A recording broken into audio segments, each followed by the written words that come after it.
খাদি এ এক এমন কাপড় যাতে লেখা হয়েছে ভারতের স্বাধীনতার ইতিহাস। খাদি তো আর শুধু কাপড় নয়, খাদি ছিল এক আদর্শ, মূল্যবোধ, ধনী দরিদ্রের বিভেদ ভুলে সাধারণ জীবনযাপনের প্রতীক। পরাধীন দেশে দেশবাসীর কাছে খাদি ছিল এক প্রতিবাদ।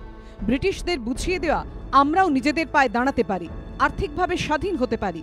খাদি শুধু বস্ত্র ছিল, ছিল গান্ধীজির অস্ত্র।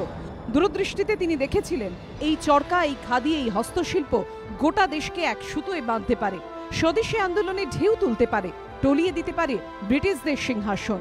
এত বছর পরেও তাই খাদি মানি গাঁধী। যবে থেকে খাদি ও গ্রাম শিল্প কমিশনের জন্ম, তবে থেকে খাদির যে কোনো প্রচারেই ব্যবহার করা হতো খাদির চরকা কাটার ছবি। প্রজন্মের পর প্রজন্ম সেই ছবি দেখেই অভ্যস্ত। সেই খাদি থেকে এবার গাঁধীবাদ। গান্ধীজির জায়গায় গুজরাটের আরেক বাসিন্দা নরেন্দ্র মোদী। গত বছরই প্রথমবার এই ক্যালেন্ডার ও ডায়েরিতে জায়গা করে নিয়েছিলেন মোদী। তবে সেবার গান্ধীজিও ছিলেন, কিন্তু এবার শুধুই মোদী, যার প্রতিবাদে সরব হয়েছে বিজেপির শরিক শিবসেনাও। খাদি গ্রামোদ্যোগ কর্মচারী সেনা নামে শ্রমিক সংগঠনের মাথায় থাকা শিবসেনা সাংসদ আনন্দরাজ সুলের বক্তব্য, মোদীর বিরুদ্ধে আমাদের কোনো বক্তব্য নেই, কিন্তু তিনি কোনোদিনই গান্ধীজির জায়গা নিতে পারবেন না। 1920-21 সালে মহাত্মা গান্ধীর নেতৃত্বে অসহযোগ আন্দোলন তখন তুঙ্গে। আন্দোলনের অন্যতম হাতিয়ার ছিল বিদেশি পোশাক বর্জন। দেশ জুড়ে আওয়াজ ওঠে মোটা কাপড় মোটা ভাত। গান্ধীজির আহ্বানে সারা দেশে গড়ে ওঠে খাদি শিল্প।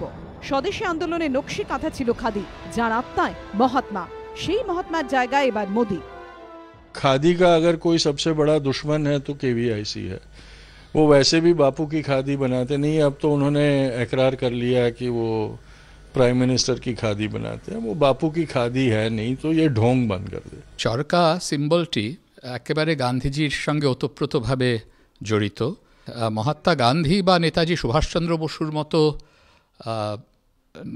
নেতার সঙ্গে যে ধরনের সিম্বল জড়িয়ে আছে, সেগুলো অন্যান্যদের এভাবে ব্যবহার করা কখনোই ঠিক নয়। খাদি ও গ্রাম শিল্প কমিশনের চেয়ারম্যানের অবশ্য সাফাই, আইন ভেঙে কিছু করা হয়নি। পর্যবেক্ষকদের একাংশের মতে উত্তরপ্রদেশ পাঞ্জাব ভোটের আগে নরেন্দ্র মোদী বোঝাতে চাইছেন তার সবচেয়ে বড় মিত্র এখন গরিব। এই বার্তাকে আরো জোরালো করতেই গান্ধীর জায়গায় মোদী। বিরোধীরা অবশ্য খোঁচা দিয়ে বলছে, এত সহজে কি আর ভাবমূর্তি তৈরি করা যায়? দেশের মানুষ এখনো কিন্তু 10 লাখের শুটের কথা ভোলেনি। এবিপি আনন্দ।